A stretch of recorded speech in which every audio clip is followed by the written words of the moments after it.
ആ അജീവേ അനീഷ് എന്താ എന്താ പറയാനാടാ? വാടാ. അയ്യ നീ എന്ന് വന്നടാ ബാംഗ്ലൂരിൽ നിന്ന്? എടാ അനീഷ, ഞാൻ ഇന്നലെ വൈകിട്ടാ വന്നത്. ഞാൻ ആദ്യം നിന്നെ തന്നെ വന്ന് കാണാന്ന് വിചാരിച്ചു. നീ അല്ലേടാ നമ്മുടെ ബെസ്റ്റ്. മറക്കാൻ പറ്റുള്ളൂ. എന്തുണ്ട്? പണിയൊക്കെ ഉണ്ട്? പണിയൊക്കെ ഉണ്ടല്ലോ. അങ്ങനെ അട്ടിമുട്ടിയും പോന്നു. ഇതൊക്കെ തന്നെ പരിപാടി വീട്ടില്. നിന്റെ കല്യാണത്തിന് വരാൻ പറ്റിയില്ല. അപ്പൊ പെണ്ണുമ്പിള്ള എങ്ങനായി? ഇപ്പം പ്രഗ്നന്റ് ആടാ. 8 മാസം. കോളടിച്ചല്ലോ. പണിയില്ലേലും കാര്യങ്ങളൊക്കെ അങ്ങ് സാധിക്കുന്നു. എനിക്ക് തീരെ വയ്യാടാ, ഒന്ന് കൊണ്ടുപോടാ. ആരാടാ? എന്ത് പറ്റി അച്ഛന്? ഇഞ്ചക്ഷനേലും എടുപ്പിടാ. എടാ നിയാസും സജീദൊക്കെ വിളിക്കാറുണ്ട് എന്നെ. നിയാസ് ഇന്നലെ വിളിച്ചായിരുന്നു. നീ അവിടേക്ക് ഒന്ന് പോണം. സജീനെ ഒന്ന് കാണണം, നിയാസിനെ ഒന്ന് കാണണം. പിന്നെ നമ്മുടെ അച്ഛനെ തട്ടിമുട്ടിയൊക്കെ പോകുന്ന സജീദ് കടയുണ്ട് അല്ലേ? പിന്നെ എങ്ങനെ ഒരു ഇഞ്ചക്ഷനേലും എടുപ്പിടാ. പെൻഷൻ കിട്ടുമ്പോ പൈസ അങ്ങ് തരാടാ. അച്ഛന് തീരെ വയ്യാന്ന് തോന്നല്ലോടാ. തീരെ വയ്യാടാ. എന്തായാലും അച്ഛനെ ഒന്ന് കാണുകയും ചെയ്യാം. ബാ എന്തായാലും. എന്താ വെച്ചാ ഒന്നും വയ്യാടാ. ഇവനോട് പറഞ്ഞ ആശുപത്രി കൊണ്ടുപോയി. തീരെ പുള്ളിക്ക് തീരെ വയ്യല്ലോടാ അനീഷ. ചൂടുണ്ടല്ലോ. അച്ഛനിങ്ങനെ ഇടക്കിടക്ക് ഇങ്ങനെ വരാറുള്ളതാടാ. മരുന്നൊക്കെ നീ ഇത് കണ്ടില്ല, ആവശ്യം പോലെ മരുന്നാ വാങ്ങിച്ചോണ്ട് എണിച്ചിരുന്ന അച്ഛാ. പയ്യെ പയ്യെ കാലം ദേഹം വേദന.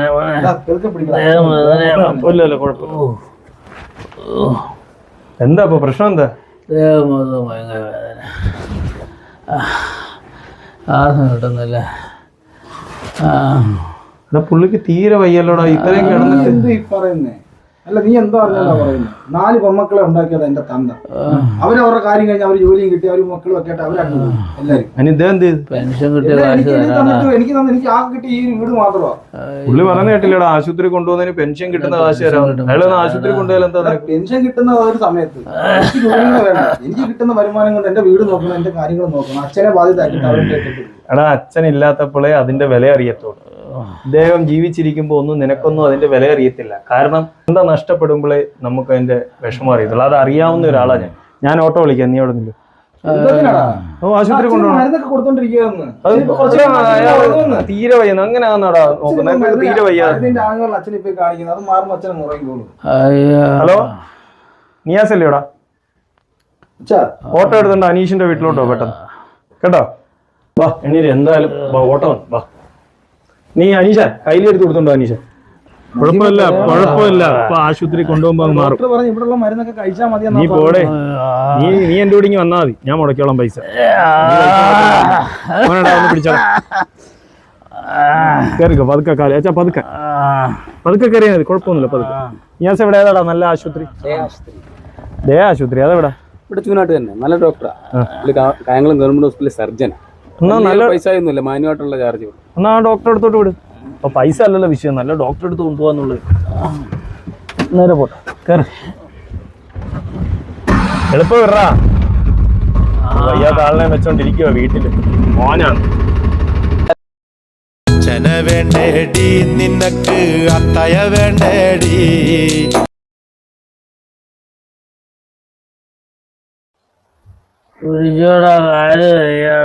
പതുക്കെ. അച്ഛനെ തെളിയിടല്ലേ. പതുക്കെ. കുഴപ്പമില്ല. അപ്പൊ മഴയാലും അവിടെ ഇരിക്കടാ. ഒരു ഇഞ്ചക്ഷൻ എടുത്ത് ട്രിപ്പ് വിടുമ്പോ ഉപ്പ മാറുമ്പോ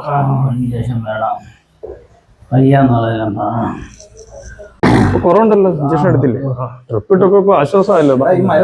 ഞാൻ ഒന്ന് പിടിച്ചോണ്ടിരിക്കാണ്. ഞാൻ മരുന്ന് പിടിച്ചോണ്ട്. എത്രയായി?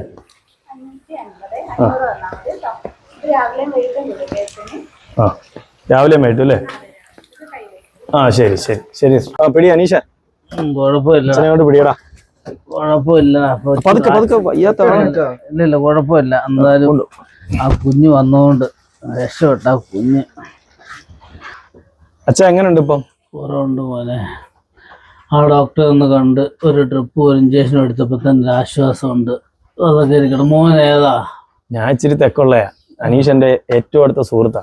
അപ്പൊ ഞാൻ ബാംഗ്ലൂരായിരുന്നു. ഇന്നലെ വന്നതേ ഉള്ളൂ. അവനെ ഒന്ന് കാണാമെന്ന് വിചാരിച്ചു വന്നായിരുന്നു. മോൻ ചെയ്ത വലിയൊരു ഉപകാരമായി. അത് ഉപകാരമല്ലല്ലോ അച്ഛാ. നമ്മുടെക്കും ഇല്ലേ മാതാപിതാക്കൾ? അതുപോലെ കണ്ടോളൂ. 2 ദിവസം കൊണ്ട് വയ്യായിരുന്നു. അനീഷേ കണ്ട, നമ്മൾ ആ ഹോസ്പിറ്റലിൽ കൊണ്ടുപോയിട്ട് വന്നപ്പം അദ്ദേഹത്തിൻ്റെ ഒരു ആശ്വാസം കണ്ടു. നമ്മളെപ്പോഴും മാതാപിതാക്കളെ സംരക്ഷിക്കണം, ഓരോ മക്കളുടെയും കടമയത്. ഇന്ന് നീ കണ്ട ശമ്പളവും ജോലിത്തിരക്കും സമ്പത്തും കൂടിയപ്പം മാതാപിതാക്കളെ വേണ്ട. കാരണം എന്താ അറിയോ?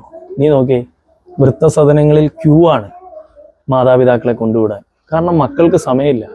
നീ ഒരു കാര്യം ചിന്തിക്കണം, 2 മാസം കഴിയുമ്പോൾ നീ ഒരു അച്ഛനാവും. അപ്പോഴേ നിനക്കൊരു അച്ഛൻ്റെ വില എന്താണെന്ന് അറിയത്തുള്ളൂ അനീഷ. അതുകൊണ്ട് ഇദ്ദേഹത്തെ ഇനിയെങ്കിലും നീ പൊന്നുപോലെ നോക്കടാ. നഷ്ടപ്പെടുമ്പോഴേ നമുക്കത് മനസ്സിലാവത്തുള്ളൂ അനീഷ. നിനക്കൊക്കെ ഉണ്ടല്ലോടാ, അപ്പം പൊന്നുപോലെ നോക്കടാ മനുഷ്യൻ. നീ പൈസക്ക് എന്തെങ്കിലും ആവശ്യമുണ്ട് എന്നെ വിളി, ഞാൻ സഹായിക്കാം. ആശുപത്രി കൊണ്ടുപോകണമെങ്കിൽ വിളിക്കും, ഞാൻ വരാം. പക്ഷെ വഴിയിൽ ഉപേക്ഷിക്കരുത് കേട്ടോ. ചാ എല്ലാം റെഡിയാവും കേട്ടോ. വളരെ നല്ല ഉപകാരം ചെയ്തത്. നന്ദിയുണ്ട്. നോക്കൂ, ഇനി അവൻ പൊന്നുപോലെ നോക്കൂ അച്ഛനെ. പറഞ്ഞേ, നീ അച്ഛനെ അവൻ പൊന്നുപോലെ നോക്കും കേട്ടാ. അനീഷ ഞാൻ പോവാ. അത് കുഴപ്പമില്ല, നീ കരയൊന്നും വേണ്ട, ഒന്നും കാര്യമില്ല. നീ ഇനി പുള്ളിയെ ചേർത്ത് പിടിച്ച് മുന്നോട്ട് കൊണ്ടുപോയാ. എന്റെ കണ്ണ് നീയാടാ തുറക്കുന്നത്. അച്ഛനെ മറന്ന് എന്തൊക്കെയോ ഞാൻ ചെയ്യും. കുഴപ്പമില്ല മോനെ. ഞാനൊന്നു കരയുമ്പോൾ അറിയാതെ ഉരുകുമെന്നച്ഛനെയാണെനിക്ക്